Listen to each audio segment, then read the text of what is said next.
Hi guys, it's Kyne. Today's Halloween tutorial is on this Phantom of the Opera inspired look. I mean, the guy in Phantom of the Opera is a dude, I'm aware, but that would have just been too easy. So this is like the girl Christine if she was a drag queen and had the mask and disfigurement. We're just breaking down barriers in 2017, huh? So I started off gluing down both of my eyebrows, one so that I can draw on that drag brow over top, and the other so it's protected from latex. If you're only going to do the SFX part of this look, you'd only really need to glue down that eyebrow. I got this little masquerade mask on Amazon and I cut off some of it so it only covers half of the face, and I drew out how much it would cover. This is just a random lip pencil that I found.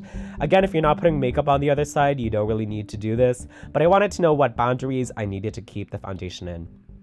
So I'm going to quickly do the glam side of my face first, and I'm using this new foundation, or at least it's new to me. This is the MAC Full Coverage Foundation. I remember seeing a long time ago someone say it's actually the same formulation as their Studio Finish Concealer, if you've ever tried that. It's basically just a really, really thick cream in a pot. You know, back in the day, MAC makeup was like everything I wore, and it was everything people used on YouTube, so I feel like I just know their entire line. But anyways, just use for whatever foundation you want. And as for that line I drew, you don't have to follow it super strictly. It was kind of just a guide. Like for instance, I split the brow in half, but I didn't want to draw just half of a brow there. So it's okay to go past the line there. In fact, I realized I didn't even need this guideline after, so I covered it up with more foundation so there's not that harsh line anymore. It's better to let your glam side go past the line and have some of that be covered by the mask than let your SFX side go over the line, because you don't want to be able to see it when the mask is on. Anyways, after setting the face with powder, I'm going to do a really simple eye with just brown eyeshadow, wing liner, silver glitter. This is all really basic stuff you've seen me do before, and you know, sometimes I get complaints that there's too much overlap in all my tutorials, so we're just going to fast forward through most of this so we can get to the fun, gory part.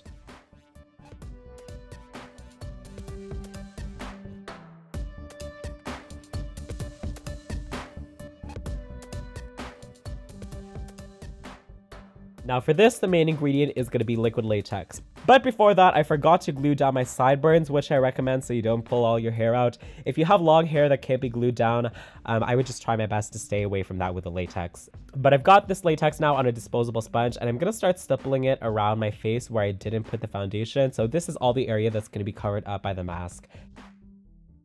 Add a few layers of this latex, and then I've got some cotton balls, ripping these up into little strips and pieces, and I'm gonna kind of sporadically start putting this over top of that latex. And then you want to put more latex over top of that so the cotton is fully saturated with latex and there's not any dry cotton left on your face.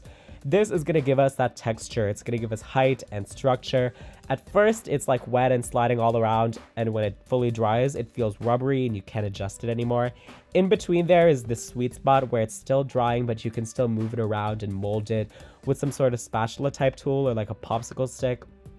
And I'm going to poke some holes in it to create blisters and craters in my skin.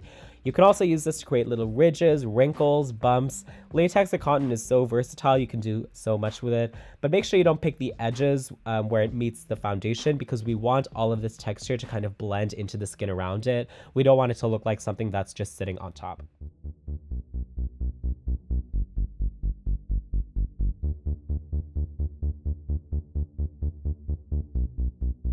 An optional step that I did is I added some coffee grounds over top of everything. I just went over everything with another coat of latex as like our adhesive, and then put cotton grounds over top of that, coating it in a final layer of latex again to sandwich it in between so it doesn't fall off. And this is going to create that kind of charred texture of like burnt skin. And of course, you can keep playing with it until you like it, make more holes. If you're not familiar with it, the story of the Phantom of the Opera, it actually varies between the books and the movie, the musical. Some versions, the guy is born disfigured. In others, he was burned by acid. Others, he was mutilated as a punishment by the devil. That's probably my favorite version of it as a lover of classical stories and of Faust, but that's aside from the point. My point is that you have a lot of creative freedom with what you can do to create that gory, mutilated reveal. I just happen to choose burns as my poison of choice because I haven't done it yet on my channel, and I wanted to show you guys something new.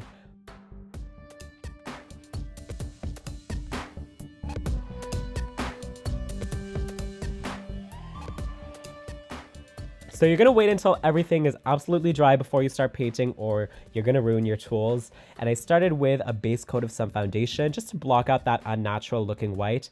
And then I went into all those holes and blisters with some dark brown or black, because these are the deepest and thus the darkest parts of the face. I'm also going to paint that eye area black. I didn't put any latex around this, obviously for safety, so we just want to blacken it out with makeup.